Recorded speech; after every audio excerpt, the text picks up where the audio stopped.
What do we have here? You might recognize this website, naturalnews.com, the one that was banned off of YouTube and everywhere else because they keep exposing this big giant, conspiracy, big pharma, drug companies enriching themselves at the expense of course, sicker people.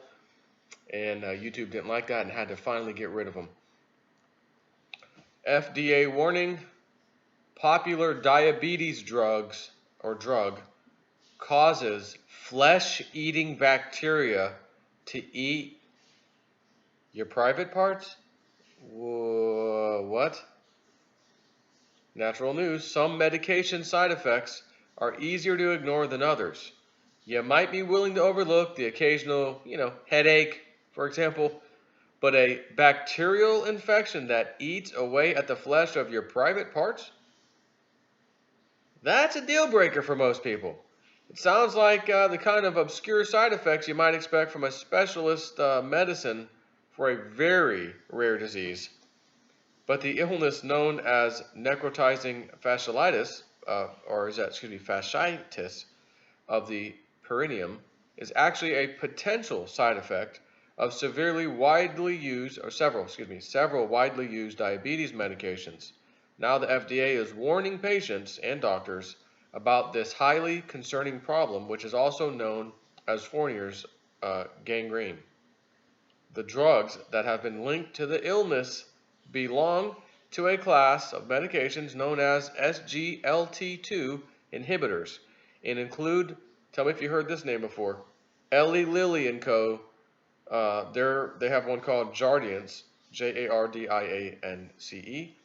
Another one, Farxiga, Farxiga, which is from AstraZeneca plc, and one called Invokana from Johnson & Johnson. In total, the FDA's list contains more than 12 medications that will be required to carry a warning about the serious infection. These drugs work by lowering the body's blood sugar level through the kidneys. The excess sugar is then excreted from the body via urine. One common side effect of these medications is urinary tract infection.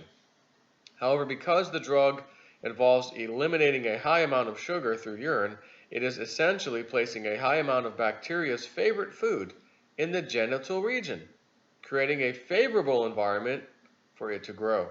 The bacteria becomes problematic when the skin has an entry point for it to infect. For example, a tiny cut from perhaps shaving or a skin ulcer. It affects the tissue beneath the skin surrounding the blood vessels, fat, nerves, and muscles of the perineum, the area that stretches from the vulva or scrotum to the anus. Shortly after they started taking these medications, a dozen patients developed Fournier's gangrene, 7 men and 5 women. All of the patients were hospitalized and underwent operations, some of them disfiguring, and one patient actually died. Uncle Freddy died.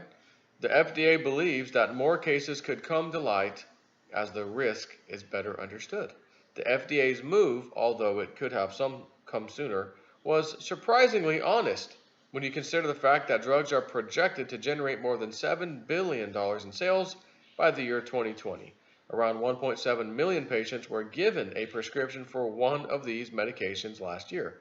The manufacturers are now required to add information explaining the risk of the disease to the drug's prescribing information, as well as the medicine guides that are given to patients. And these doctors will look you straight in the face and tell you nothing, ask you nothing about your diet to let you know your sugar intake is off the charts. Oh, and that bread you're eating, when you digest it, it turns to sugar too. Oh, and that sugary drink you drink every single day, 5 times a day, that's per serving how much sugar it says. But the drink actually has 2 to 3 servings, depending on the drink. So you think you're getting 20 grams of sugar, but you're actually getting 60 grams of sugar because it's 3 servings. See what I'm saying? Does the doctor ask you any of this? No, they just figure out you've got diabetes. Oh, who sent me on vacation this year? Oh, Johnson & Johnson. They're up. Let's get them some of Johnson & Johnson's prescription drugs for diabetes.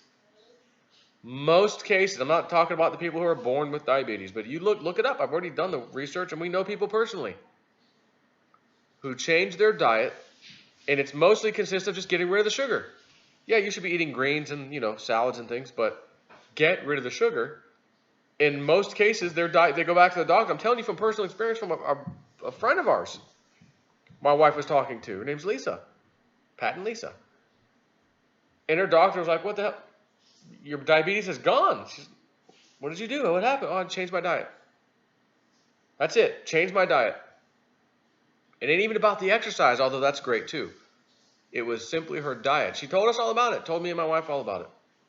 And not that it's the first time we heard it, but would you rather do that if you knew, okay, I know for sure I can solve my problem here by changing my diet, or keep eating the way I eat, all the sugary stuff, and then have to take these pills with 470 different side effects, one of which may cause a flesh-eating bacteria on my private parts.